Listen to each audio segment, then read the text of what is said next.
Sa bawat pamilya, ang pera ay hindi lamang numero sa papel, kundi simbolo ng pangarap, seguridad, at kinabukasan.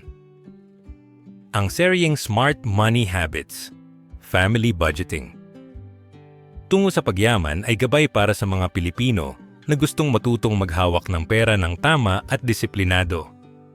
Mula sa pag-unawa ng cash flow at pagkilala ng needs laban sa wants, hanggang sa paggawa ng realistic budget at pagbuo ng emergency fund, dadalhin ka nito sa hakbang-hakbang na proseso. Ang layunin ay simple: turuan ang bawat pamilya ng praktikal na habits na magbubukas ng pintuan tungo sa financial freedom at pagyaman. Pero bago natin simulan, paki-like naman ng video natin ito dahil malaking tulong na po yan sa mga content creator na kagaya namin. Maraming salamat po. Kapag pinag-uusapan natin ang pera sa loob ng isang pamilya, madalas itong nagiging sensitibong usapan. May halong emotion, may halong pangarap, at may halong takot. Ang pera kasi ay hindi lang numero sa papel o balanse sa bangko. Ito ay representation ng ating mga pinaghirapan, ng ating mga pangarap para sa mga anak, at ng ating seguridad sa hinaharap. Kaya kung nais nating magsimula sa matalinong paghawak ng pera, kailangan muna nating kilalanin ang ating kasalukuyang kalagayan. Ang unang hakbang ay ang pagtingin sa ating cash flow. Magkano ba talaga ang pumapasok na kita kada buwan at magkano ang lumalabas na gastos? Maraming pamilya ang hindi nakikita ang kabuuang larawan dahil hindi nila sinusulat o tinatala ang kanilang kita at gastos. Ang resulta, nagugulat na lang sila kung bakit wala nang natitira sa katapusan ng buwan. Ang simpleng paglista ng lahat ng pinagkakagastusan, mula sa malalaking bayarin gaya ng renta o kuryente, hanggang sa maliliit na bagay gaya ng kape o pamasahe, ay nagbibigay ng malinaw na larawan kung saan napupunta ang pera. Dito natin makikita kung alin ang tunay na pangangailangan at alin ang luho na maaaring bawasan.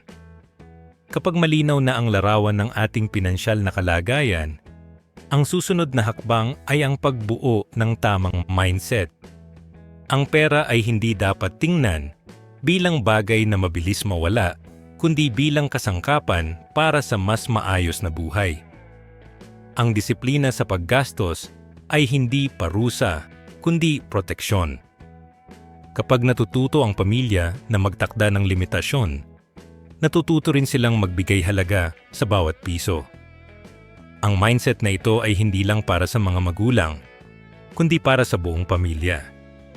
Kapag tinuturuan natin ang mga anak na mag-ipon mula sa kanilang baon o ipaliwanag sa kanila kung bakit hindi lahat ng gusto ay agad nabibili, tinatanim natin sa kanila ang ugali ng pagiging responsable sa pera.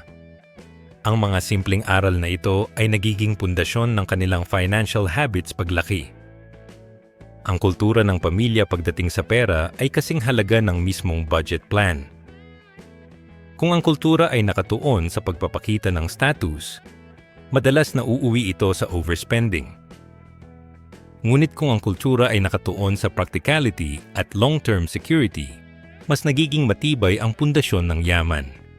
Sa praktikal na aspeto, maraming paraan para masimulan ang budgeting. Isa sa pinakasimple ay ang envelope system. Dito, hinahati ang kita sa iba't ibang sobre. Isa para sa pagkain, isa para sa transportasyon, isa para sa savings, at iba pa. Kapag naubos na ang laman ng sobre, ibig sabihin tapos na ang budget para sa kategoryang iyon. Ang sistemang ito ay nagbibigay ng pisikal na limitation na madaling sundan. Sa modernong panahon, maaari ring gumamit ng digital apps na automatikong nagtatala ng gastos at nagbibigay ng report kung saan napupunta ang pera. Ang mahalaga ay may sistema at hindi basta-basta gumagastos ng walang plano. Isa pang kilalang paraan ay ang 50-30-20 rule. 50% ng kita ay para sa needs, 30% para sa wants, at 20% para sa savings o pagbabayad ng utang. Hindi ito perpektong formula para sa lahat, ngunit nagbibigay ito ng malinaw na gabay kung paano hatiin ang kita. Ngunit higit pa sa mga technical na paraan, ang tunay na hamon ay ang consistency. Maraming pamilya ang nagsisimula ng budget plan na puno ng sigasig, ngunit nawawala ang disiplina pagdating ng mga tukso. Isang sale sa mall, isang biglaang lakad, o isang bagong gadget na gusto ng anak at biglang nagbabago ang plano. Dito pumapasok ang kahalagahan ng mindset at family culture. Kung malinaw sa lahat ng miyembro ng pamilya na ang budget ay hindi hadlang kundi gabay, mas madali itong sundan. Ang bawat desisyon sa paggastos ay nagiging bahagi ng mas malaking layunin. Ang pagbuo ng mas matatag na kinabukasan. Ang disiplina ay hindi dapat tingnan bilang pagtitipid na nakakabawas sa saya, kundi bilang pamumuhunan sa mas malaking kalayaan sa hinaharap. Isipin natin ang isang pamilya na kumikita ng 30,000 kada buwan. Kung hindi nila sinusulat ang kanilang gastos, maaaring hindi nila napapansin na 10,000 na pala ang napupunta sa pagkain sa labas, 5,000 sa mga bagay na hindi naman kailangan, at halos wala nang natitira para sa savings. Ngunit kung gagamit sila ng envelope system o 50-30-20 rule, makikita nila na dapat 50% o 15,000 lang ang para sa needs, 30 o 9,000 para sa wants, at 6,000 para sa savings. Kapag nasunod ito, unti-unting makikita ang pagbabago. Hindi man agad lumaki ang ipon, ngunit ang disiplina ay nagiging ugali. At sa paglipas ng panahon, ang maliit na ipon ay nagiging malaking pondo para sa emergency or investment. Ang isa pang mahalagang aspeto ng pundasyon ng matalinong paggastos ay ang pagharap sa utang. Maraming pamilya ang nababaon sa utang dahil sa kakulangan ng plano. Ang credit card, halimbawa, ay madaling gamitin ngunit mahirap bayaran kapag hindi kontrolado. Ang tamang mindset ay hindi iwasan ang utang ng lubusan, kundi gamitin ito ng responsable. Kung ang utang ay para sa bagay na magbibigay ng kita o magpapalago ng halaga, maaari itong maging kasangkapan. Ngunit kung ito ay para lang sa luho, nagiging pabigat ito. Ang paglalaan ng bahagi ng budget para sa pagbabayad ng utang ay kasing halaga ng paglalaan para sa savings. Ang layunin ay hindi lang makabayad, kundi makalaya sa siklo ng utang. Sa huli, ang pundasyon ng matalinong paggastos ay nakasalalay sa 3 bagay: malinaw na larawan ng pinansyal na kalagayan, tamang mindset ng disiplina, at praktikal na sistema ng budgeting. Kapag pinagsama ang 3 ito, nagiging matibay ang basehan ng anumang financial plan.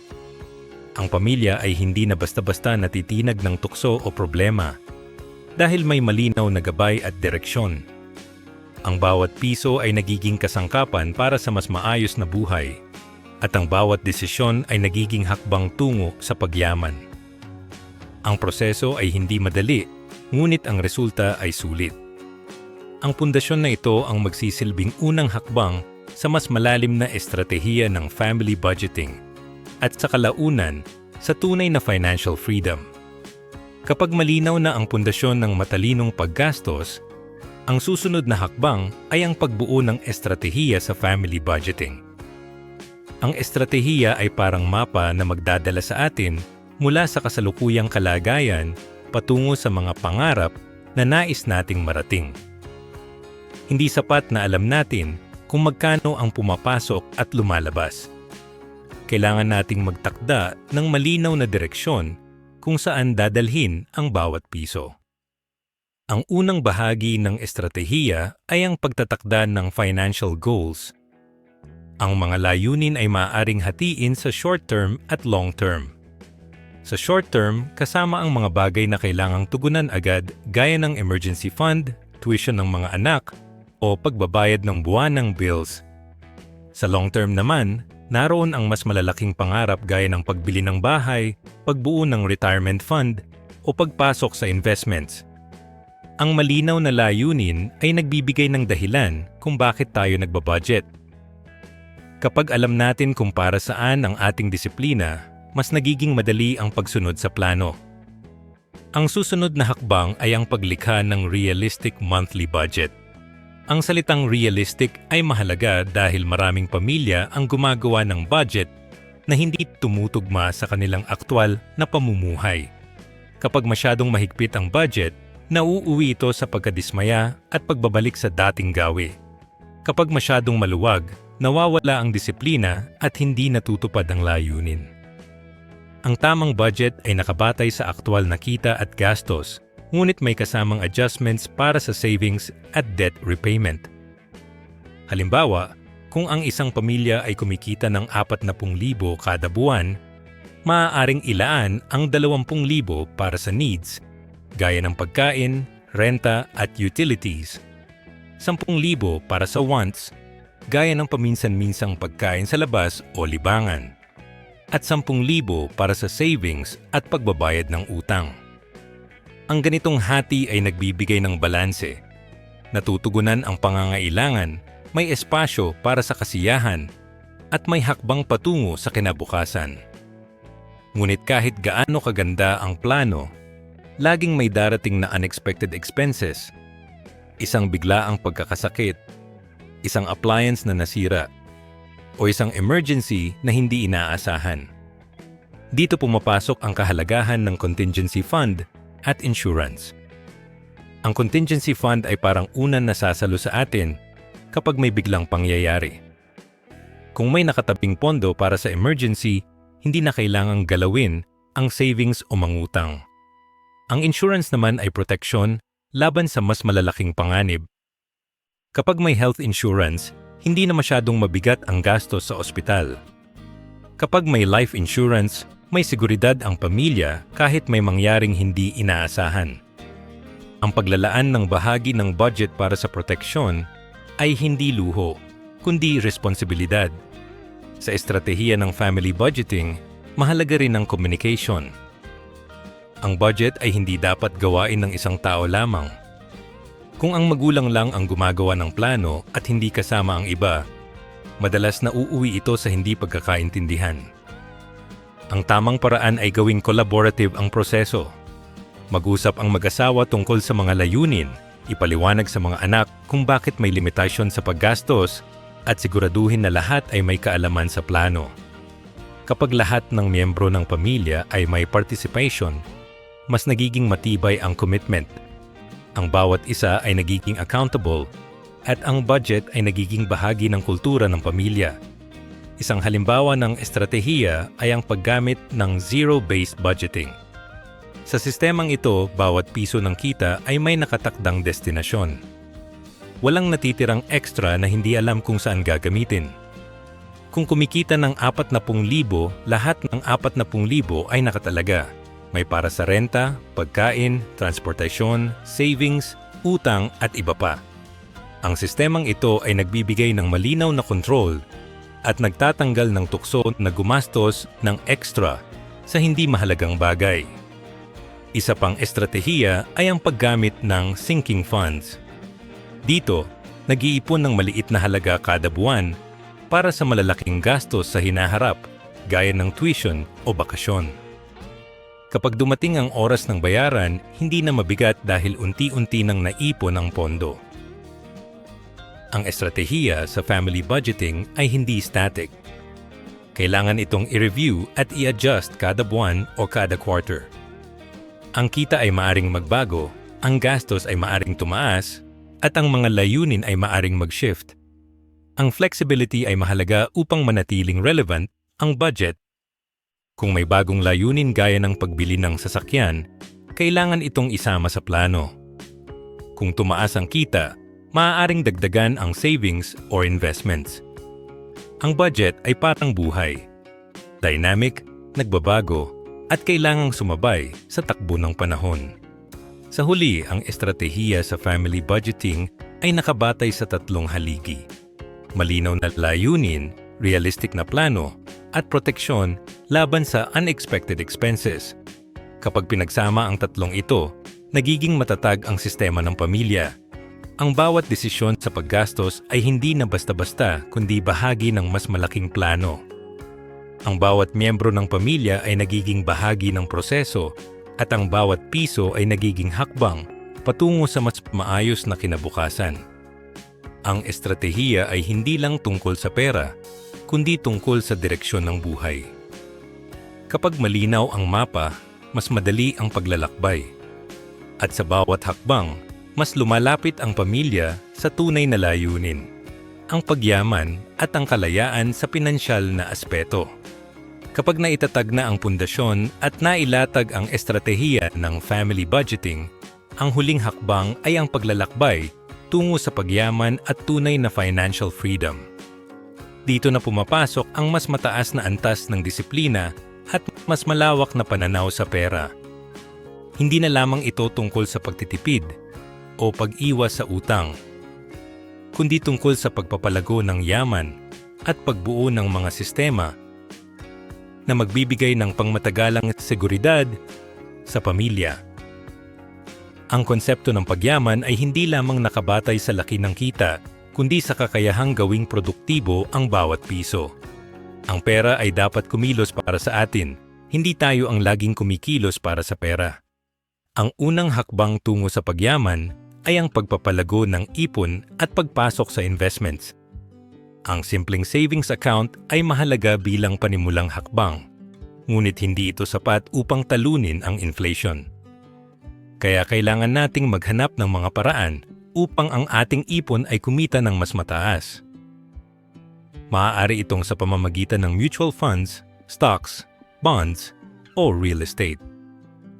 Ang bawat uri ng investment ay may kani-kaniyang risk at reward, kaya mahalagang pag-aralan bago pumasok. Ang tamang investment ay nakabatay sa layunin ng pamilya. Kung ang layunin ay pangmatagalang seguridad, maaaring mas angkop ang real estate o retirement funds.